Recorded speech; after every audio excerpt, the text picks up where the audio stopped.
ఆరోగ్యం ఉన్నంత వరకు, శక్తి ఉన్నంత వరకు, హెచ్బి 12, 13 ఉన్నంత వరకు ప్రభు పని చేయి, ప్రభు కొరకు జీవించు.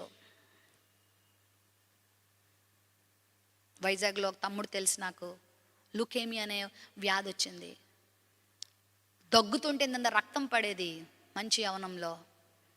ఆ పిల్లోడు చెప్పాడు, నేను ఒక పాస్టర్ గారు అబ్బాయినక్క, కానీ ఈ వ్యాధి వచ్చేంత వరకు నాకు దేవుని విలువ తెలియలేదు, ఆయన ప్రేమను నేను గుర్తించలేదు, ఆయన నాకు ఇచ్చినటువంటి కృపను గుర్తించలేదు అక్క.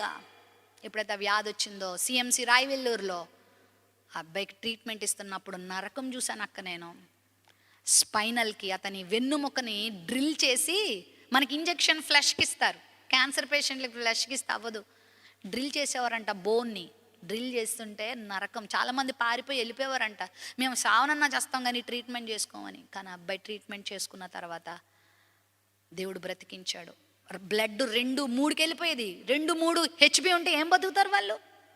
రక్తాలు ఎక్కిస్తూ ఉండరు. డబ్బు ఎంత ఖర్చు పెట్టారో. ఆ అబ్బాయి చెప్పాడు, అక్క నేను ఆ టైంలో నా జీవితాన్ని ప్రభువుకి అప్పగించాను, ఆరోగ్యం విలువేంటో నాకు తెలిసింది, ఆరోగ్యం విలువ నాకు అర్థమైంది అక్క, అప్పుడు నా జీవితాన్ని ప్రభువుకి ఇచ్చేసాను. ఇప్పటికీ బ్రతికే ఉన్నాడు, దేవుని సేవ చేస్తున్నాడు. కాళ్ళు సరిగా పడవు, కాళ్ళు నడవలేడు సరిగా. ఆ నడక రాకపోయినా ఏమైనా, అక్క నేను ఇంకా ఎంతకాలం మళ్ళా నాకు ఆ రోగం తిరగబడుతుందో లేదో నాకు తెలీదు, కానీ నా ఆఖరి శ్వాస వరకు నా ప్రభు కొరకు జీవిస్తానని ఈరోజు వైజాగ్లో దేవుని సేవ చేస్తున్నాడు. ప్రతిరోజు ఎక్కడికొక్కడికి వెళ్ళి సేవ చేస్తాడు, సువార్త చెప్తాడు, తన సాక్ష్యం చెప్తాడు.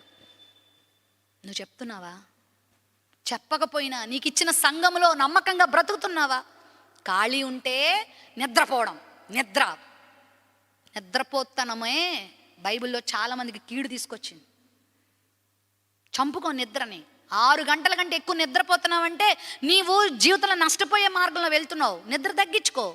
టైం ఉంటే నిద్ర, లేకపోతే ఫోన్ ఒకటి వేసుకోవడం, దేవునికి నచ్చనివన్నీ చూడడం, పాపభూయిష్టమైన వాటితో కాలం గడపడం, లేకపోతే రోడ్డు మీదకి వెళ్ళి ఏ ఫ్రెండ్ దొరుకుతాడో ఆడితో బాతాకనీళ్ళు కొట్టడం. అని పని ఈ బైబిల్ తీసి చదవరాదా? నేర్చుకోరాదా? తెలుసుకోరాదా? నువ్వు నేర్చుకుని ఎవరికైనా చెప్పరాదా? ఏదైనా ఒక మంచి పని దైవజనులను అడిగి, అంకుల్, ఆంటీ, అక్క, అన్న, ఏమన్నా పని ఉందా నేను చేస్తాను, ఏదైనా ఒక మంచి స్కిల్ డెవలప్ చేసుకోరాదా?